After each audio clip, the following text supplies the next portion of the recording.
Well, for more on this, let's bring in Ian Reifowitz, a professor of historical studies at the State University of New York.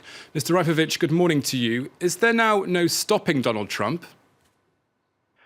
Well, it certainly looks that way, and it's tempting to say that. But I wouldn't go that far yet.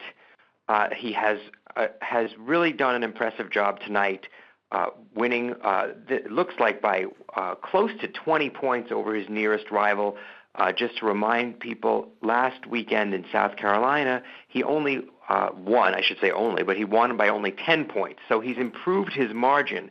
What this shows us a couple of things. One, Jeb Bush is now out of the race, and John Kasich barely competed in Nevada, and there was some sense that those votes might go to the more moderate candidate, in particular Marco Rubio.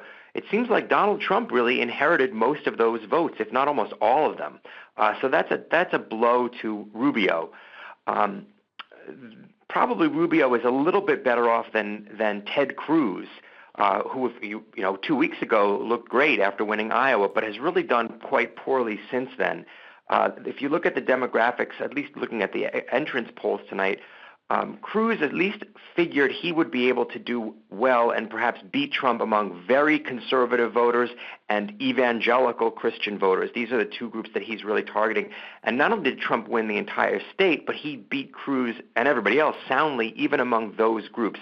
So if Ted Cruz can't win evangelicals and very conservative voters, which groups of voters can he win? There doesn't seem to be much of a path forward for him. You asked if Donald Trump can be stopped. The only person I can see stopping him at this point is Marco Rubio, and the only way he has a chance to stop him is if everybody else gets out of the race. That includes John Kasich, that includes Ted Cruz. And even if they all get out of the race, I still would consider Trump a significant favorite. But that's really the only chance I can see of anybody stopping Donald Trump at this point. Ian, you hinted on it there, but can we talk of panic in the party as Trump takes another slab on the road to the White House? Yeah, I think that's a great point. Look, Donald Trump is threatening to the establishment, threatening to the Republican Party's establishment. And they have tried and continue to try to get people to clear out of the way so that one other candidate emerges to challenge Donald Trump. People in the Republican establishment are very angry at John Kasich right now because he refuses to get out of the race. It's not so much that he hurt Marco Rubio tonight, but that he could hurt Marco Rubio on March 1st, which is next Tuesday, which is the so-called Super Tuesday, where you've got about a dozen states competing. If John Kasich takes 10-15% of the vote in a number of those states, you would think that those are voters that Marco Rubio should be able to reach. They didn't have to ask Jeb Bush twice to get out of the race. He recognized as a professional that he needed to get out.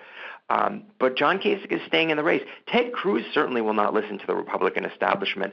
In many ways, the Republican establishment might even prefer Trump to Cruz, but they really don't want either one of them. The question is, can Rubio clear the field? And I'm not sure that he can. I think the Republican establishment is not as effective as it may have been in years past because of the appeal that Donald Trump has across the board. Well, Ian, we can see in these live pictures the atmosphere there heating up at Trump party headquarters in Nevada. This, though, is only the fourth vote out of all the states. And Super Tuesday, as you mentioned, is coming up. Where does this leave us ahead of that all-important day? Right. Trump has tremendous momentum going into Super Tuesday. I think Cruz is in real trouble. Rubio has a few things he can point to. One, although the percentage of the vote that's in is still early, it looks like, according to the media, that Rubio is going to take second place. Another positive for Rubio is that when they broke down the entrance polls, people who decided in the last day and in the last week broke stronger for Rubio. In fact, he actually won, got more votes than Trump, according to those entrance polls, among people who decided late in the race within the last few days. So maybe Rubio can take that as a sign that his campaign is picking up some momentum. It's a small thing to cling to, but it is something. After Super Tuesday, we've already gotten about 25% of the delegates selected, but that of course means 75% are still out there. But the window narrows.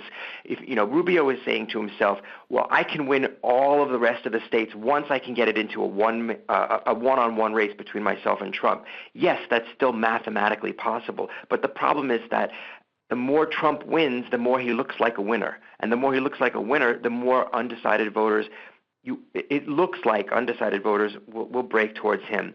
I wouldn't rule anything out, but if after Super Tuesday Marco Rubio hasn't won at least a couple of states, and a couple of big states on Super Tuesday, I just don't see it being that feasible for him to catch up to Trump. Ted Cruz is going to be there on Super Tuesday. There are some big states where Ted Cruz should do reasonably well. Texas is his home state. That's one of them.